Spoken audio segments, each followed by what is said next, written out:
भापुर नाम का एक छोटा सा गांव नदी के किनारे बसा हुआ था। वहां पर एक सोहन नाम का लड़का रहता था।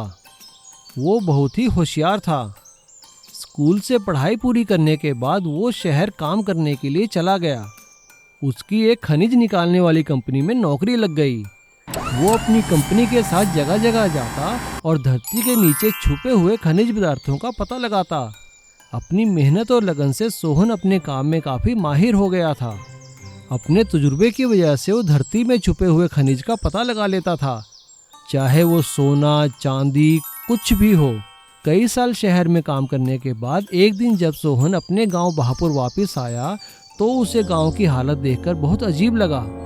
अरे ये क्या, शहर तो इतनी तरक्की कर रहा है और मेरा गांव अभी भी इतना पिछड़ा हुआ है। मुझे अब अपना सारा समय अपने गांव में बिताना चाहिए। मुझे अपनी गांव की तरक्की के लिए कुछ करना ही होगा। सोहन ने अब गांव में ही रहने का फैसला किया और अब वो पूरा दिन गांव में घूमता रहता और गांव की तरक्की कैसे हो इस बारे में सोचता रहता। तभी अचानक खोज करते करते उसे गांव के पास की नदी के नीचे कुछ होने का एहसास हुआ। उसने ध्यान से खोज की तो उसे पता लगा कि वहां नदी के नीचे बहुत सारा सोना दबा हुआ है। इतना सोना है कि पूरे गांव की तरक्की हो सकती है। उसने गांव वापस आकर सरपंच और बाकी गांव वालों को इकट्ठा किया और उन्हें ये बात बताई। काका, मुझे मेरी खोज में पता चला है कि हमारे गांव में नदी के नीचे काफ़ी सोना है।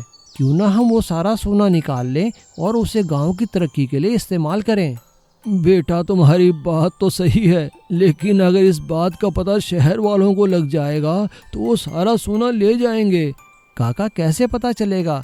हम गांव वाले किसी को बताएंगे ही नहीं।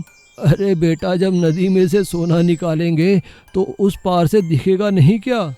सरपंच की ये बात सुनकर सोहन सोच में पड़ जाता है।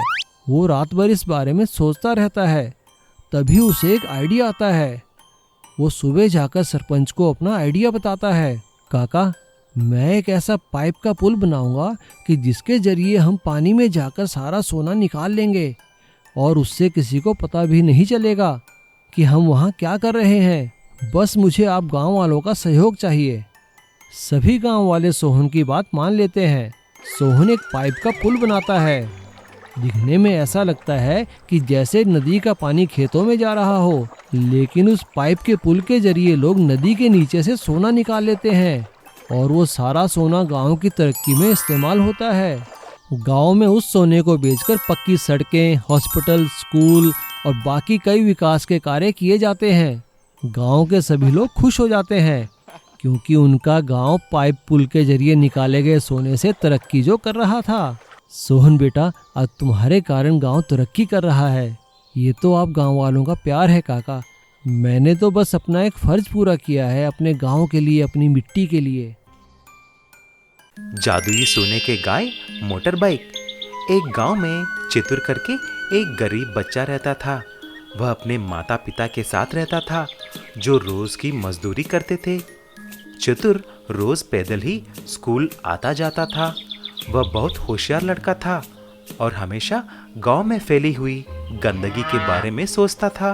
गंदगी और प्लास्टिक बैग्स को रोड पे देखकर बहुत गुस्सा आता था। छह, ये गांव वाले जब भी देखो रोड पे प्लास्टिक बैग्स डाल रहे हैं, इनको कैसे समझाऊं? एक दिन जब स्कूल से आ रहा था तभी उसने एक आदमी को कूड़े से भरा हुआ प्लास्टिक बैग रोड पे डालते हुए देखा। तुरंत उसने ऐसा बोला, सर, ये आप क्या कर रहे हैं? सरकार जितना बोलने पर भी आप सुन नहीं रहे हैं। ऊपर से आपसे फेंका हुआ प्लास्टिक खाकर गाय बीमार पड़ रहे हैं। कितने गाय मर रहे हैं मालूम है? नालायक, तुमको खाने के लिए तो कुछ नहीं है, लेकिन गाय के खाने के बारे में सोच रहा है। अगर तुमको इतना ही चिंता हो तो तुम उस गाय को लेकर अपने घर लेके जाओ और उसे दाना खिलाओ।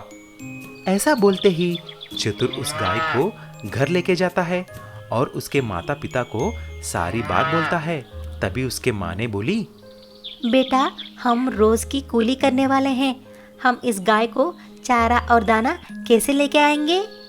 तुम इसकी चिंता मत करो माँ। मैं रोज स्कूल से आते वक्त जंगल में जाकर इसको कुछ न कुछ दाना लेके आऊंगा। ऐसा ही चतुर एक महीने तक उस गाय को दाना और चारा स्कूल से आते वक्त लेके आता था। एक दिन अचानक वह गाय एक सोने की गाय की तरह बदल जाती है। चतुर दंग रह जाता है। फिर उस गाय ने बोली, चतुर, इस गांव में कई गाय हैं जो प्लास्टिक खाकर मर रहे हैं, लेकिन तुम एक भले इंसान निकले और मुझे बचाया है। बोलो, तुमको क्या चाहिए? अरे वाह, ये तो चमत्कार है। हम गरीब हैं, इसीलिए हमें कुछ सोना और हीरे चाहिए ताकि हम आराम से जी सकें। तुरंत उस जादू सोने के गाय के मुंह से हीरे निकलने लगे और पीछे से सोने के सिक्के गिरने लगे। चतुर की माँ और पिता ये देखकर बहुत खुश हो गए। उस जादुई गाय को धन्यवाद बोलते हैं। अब बोलो चतुर, तुमको और क्या चाहिए? मैं हर रोज पैदल ही स्कूल जा रहा हूँ, मुझे एक जादुई मोटर बाइक चाहिए। ऐसा पूछते ही वह गाय एक जादुई सोने की गाय मोटर बाइक की तरह बदल जाती है और उस दिन से हर रोज चतुर उस सोने की गाय मोटर बाइक पे ही स्कूल जाता था।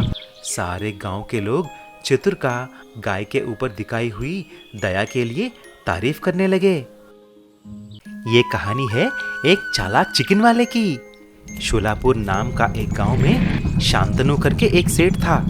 उसका एक मुर्गी का बड़ा सा फार्म था। आसपास के गांव को और शहरों को भी वह सप्लाई करता था। उसके पास सूरज करके एक आदमी काम करता था और सब कुछ संभालता था। एक दिन सूरज शांतनु के पास आया। सेठ जी, एक खुशखबरी है, मेरी शादी पक्की हो गई है। मुझे 10 दिन की छुट्टी चाहिए। मेरा जो बचाया हुआ पैसा है 5 लाख, वो भी चाहिए। क्या शादी? पागल तो नहीं हुए? अरे शादी के लिए 10 दिन की छुट्टी चाहिए?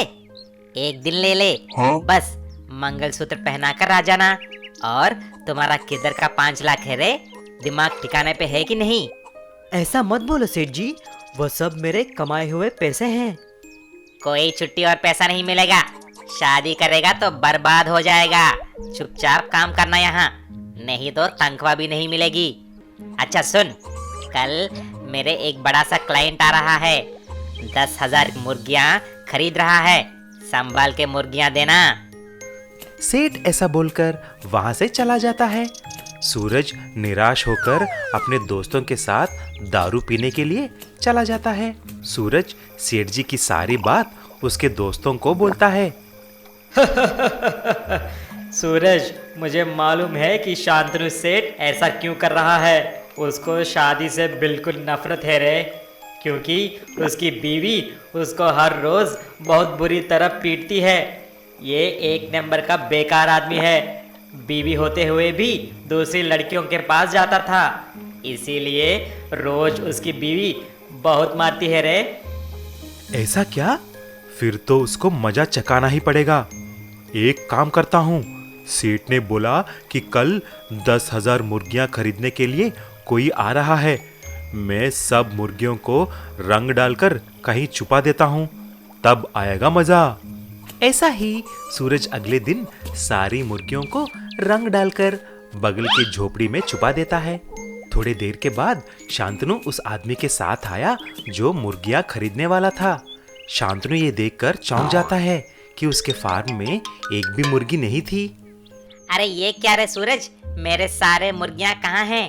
पार्टी भी खरीदने के लिए आ गई है। ऊपर से मैंने उनके पास एडवांस भी लिया हुआ है। मुझे कुछ नहीं मालूम सेठ जी, लगता है सारी मुर्गियां उड़ गई हैं।